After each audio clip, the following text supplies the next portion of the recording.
Welcome to the Waikato region. Known to most as an ideal gateway to its other surrounding regions, and also home to New Zealand's fourth largest city, Hamilton. With its multicultural mix of cafes, pubs and restaurants, Hamilton and its surrounding towns are apparently well experienced in catering for an influx of guests.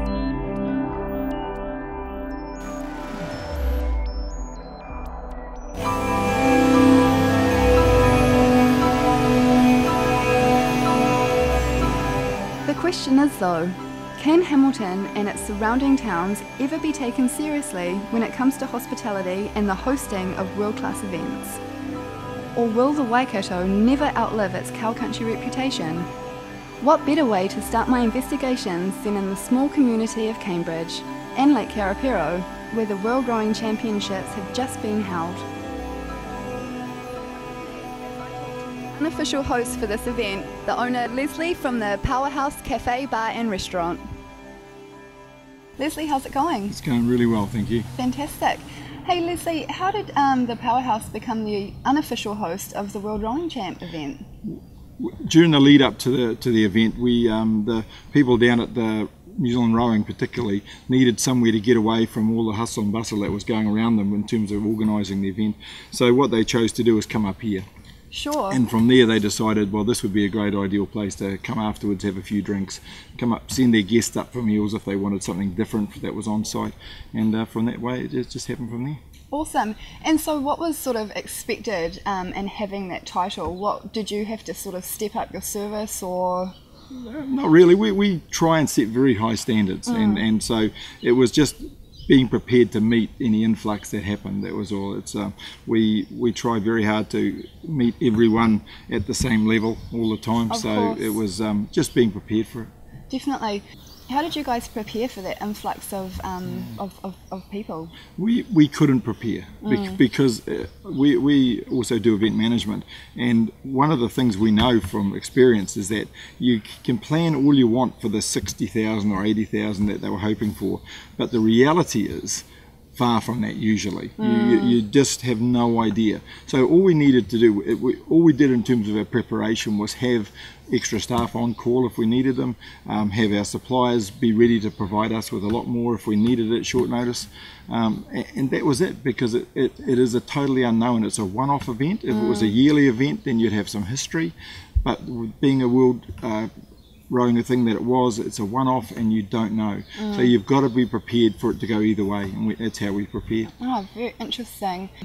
Was there an influx in patrons over the last week? No. There wasn't? Overall, the first half of the event, our turnover was less than expected in terms of our normal trade, but it was the last 3 days where we picked up. But in essence, over the whole event, I'm afraid it didn't help us in terms of income or customer base at all. Yeah. Do you have any sort of insight as to why that might have been? Or there was two primary reasons. One is all the guests that were down there were bussed in the main. And so they would come into Cambridge or go to Luck at Last Road, which is at the other end, and be bussed and come into the event. To get here in terms of physically walking, they had to actually go down to the far end of the venue and then walk to us, which actually created a 15, 20, 25 minute walk. And for a lot of the patrons there, that was just a little bit too much after sitting in the sun all day. The other reason we didn't have the influx was simply the World Rowing Organisation Committee had painted a picture that our road here at Ariki Street was going to be blocked off. And so many people, everyone that I spoke to that were trying to make a booking during this week always asked, oh, can we get to your place because we hear the road's blocked? Yeah, right. So the perception out there was that we were actually closed or we weren't accessible. And so our normal day-to-day customers didn't come out because of that perception. So yeah, right. Those two issues there were the main ones. And so of course if it had played out differently, do you think that would have changed the amount of customers that you had walked through the door? As I said earlier, it was a one-off event, and you have to deal with the cards as they're dealt with you. With this knowledge, if there's ever another big event here, we would definitely talk to the organisers in terms of how it's perceived. the one issue I think we dealt with, and I think the World Rugby Cup will have some of these issues too around their venues, is the Major Event Act, which is with a controlling body of these big events. The government created this Big Event Act, and it allows them quite a lot of power in terms of how they deal with promotions within their sphere of influences around the venues. And with us, we tried to promote out on the road, out on the main road, some more knowledge that we were open by putting signs out there, but sadly within 30 minutes or an hour those signs disappeared. So we suspect they had people, the major event organisers had people going around taking those signs, and while technically we're legal, but the fact is, because we were trading so poorly during those days and we had all our staff on and we had stock, we had to do something to try and get people in, and so eventually they worked with us in removing some of their signage, but you still couldn't remove that perception.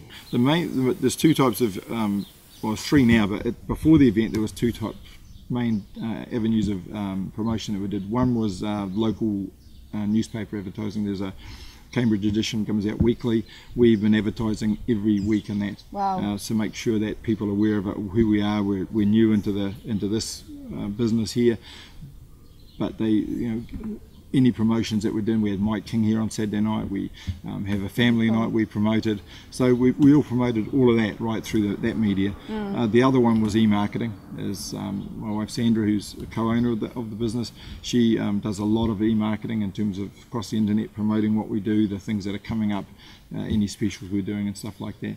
But what we have done over the last end of this week, we put out 500 little promotional flyers around to the local community, offering a free starter with every meal that was ordered. And we've had a huge response from that, so that's definitely an avenue we'll continue going down. Oh, smart move. And so you just mentioned your lovely wife Sandra, and I understand between the two of you, you have over 60 years of collective hospitality experience. Yes, we have. We've done many things. We met in a bakery many years ago in Hamilton, and we've owned several businesses together and independently, and we've operated catering companies. As I say, the event management company we operate as well, which is primarily on retail catering for major events in terms of managing food. And yeah, it's been a great journey, and it's when I was a 14-year-old, I was planning on leaving school, going through school, and becoming owner of a restaurant. That was when I was 14. That was 40 years ago. Over 40 years ago, and to finally have a restaurant is the end of a big long dream.